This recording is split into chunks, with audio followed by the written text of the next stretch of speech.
Willa of the Wood, Chapter 13. The two guards spotted her in front of the boys' cell as they came around the corner. They were tall, gangly Farren, with grim, grayish faces, muscled arms and chests, and sharpened wooden spears.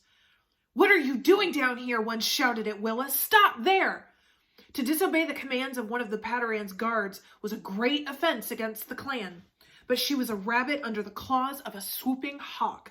She fled, tearing down the corridor in the only direction she could go, deeper into the prison, every muscle in her body snapping with fear, her lungs sucking in air at a frantic pace. The outraged guards chase after her, determined to catch her, to stab her with their spears. They'd drag her in shame before the Padaran for her disobedience or shove her into one of their black cells.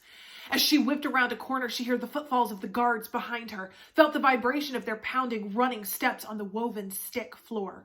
She threw herself against the wall and pinned herself flat, her whole body buzzing. She closed her eyes and tried to blend into the wall.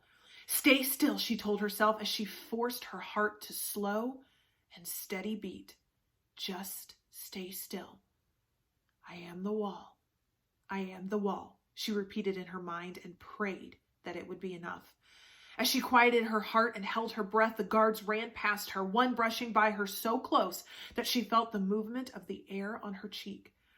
"What was that girl doing down here?" one of the guards asked the other as they ran by, his voice so loud in her quiet mind that it felt like it could knock her from the wall. "Did you see her face?" the other asked. "It looked like one of the Jetter girls." "We've got to tell the Padaran." As the sounds of the guards faded into the distance, Willa pulled in a much-needed breath and stepped away from the wall. She immediately headed in the opposite direction from the guards, anxious to get out of the prison.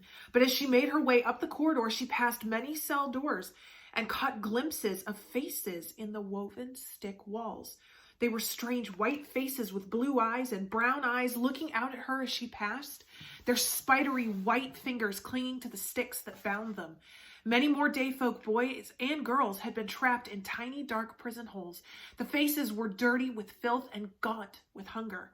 Some of them were bloody or disfigured by wounds. Her stomach churned with tight, twisting confusion as she pushed herself on.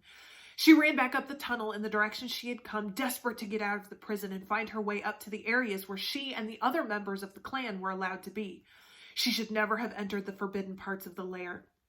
When she finally reached an active tunnel, her heart filled with gratitude. Most of the tunnels of Dead Hollow were empty and abandoned, but some were still used frequently by those few Farren who still remained. She spotted two Farren adults walking ahead of her, both of them carrying bushels of leafy food gathered by the clan. She tried to look like a normal member of the clan going about her business, but it was difficult. "Slow yourself down," one said to Willa as she hurried by with her head lowered. Her mind kept trying to make sense of what she'd seen in the prison behind her, but she knew she had to block it out. It didn't belong to her. It didn't involve her. They were prisoners of the clan. They were humans. They were the enemy.